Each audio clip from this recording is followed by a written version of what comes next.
with greater pride and joy than if you were the stateliest lord in England.' 'What have I done?' cried Joe. 'What have I done to meet with this reward?' 'You have taught me,' said Dolly, raising her pretty face to his, 'to know myself and your worth, to be something better than I was, to be more deserving of your true and manly nature.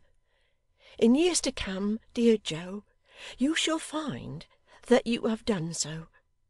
For I will be, not only now, when we are young and full of hope, but when we have grown old and weary, your patient, gentle, never tiring wife. I will never know a wish or care beyond our home and you, and I will always study how to please you with my best affection and my most devoted love. I will. Indeed I will.' Joe could only repeat his former eloquence, but it was very much to the purpose. 'They know of this at home,' said Dolly. 'For your sake I would leave even them. But they know it, and are glad of it, and are as proud of you as I am, and as full of gratitude.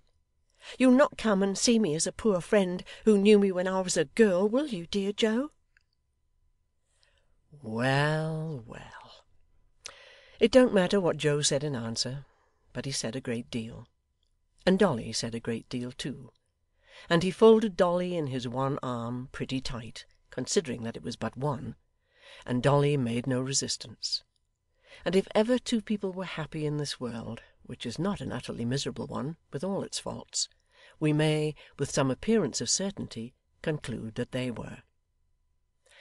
To say that during these proceedings Mr Willet the elder underwent the greatest emotions of astonishment of which our common nature is susceptible, to say that he was in a perfect paralysis of surprise, and that he wandered into the most stupendous and theretofore unattainable heights of complicated amazement, would be to shadow forth his state of mind in the feeblest and lamest terms. If a roc, an eagle, a griffin, a flying elephant, a winged sea-horse, had suddenly appeared, and, taking him on its back, carried him bodily into the heart of the Salwanners, it would have been to him as an everyday occurrence, in comparison with what he now beheld. To be sitting quietly by, seeing and hearing these things, to be completely overlooked, unnoticed, and disregarded, while his son and a young lady were talking to each other in the most impassioned manner, kissing each other, and making themselves in all respects perfectly at home, was a position so tremendous, so inexplicable, so utterly beyond the widest range of his capacity of comprehension, that he fell into a lethargy of wonder, and could no more rouse himself than an enchanted sleeper in the first year of his fairy lease, a century long. 'Father,' said Joe, presenting Dolly, 'you know who this is?' Mr Willet looked first at her, then at his son, then back again at Dolly, and then made an ineffectual effort to extract a whiff from his pipe, which had gone out long ago. 'Say a word, father, if it's only how d'ye do?' urged Joe. 'Certainly, Joseph,' answered Mr Willet.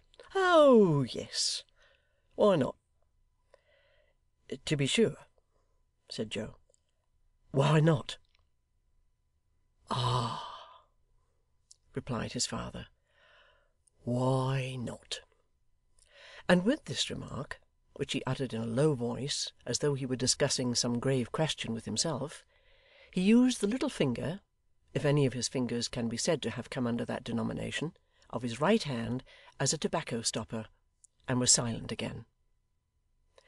And so he sat for half an hour at least, although Dolly, in the most endearing of manners, hoped a dozen times that he was not angry with her. So he sat for half an hour, quite motionless, and looking all the while like nothing so much as a great Dutch pin or skittle. At the expiration of that period, he suddenly, and without the least notice, burst, to the great consternation of the young people, into a very loud and very short laugh, and repeating, 'Certainly, Joseph.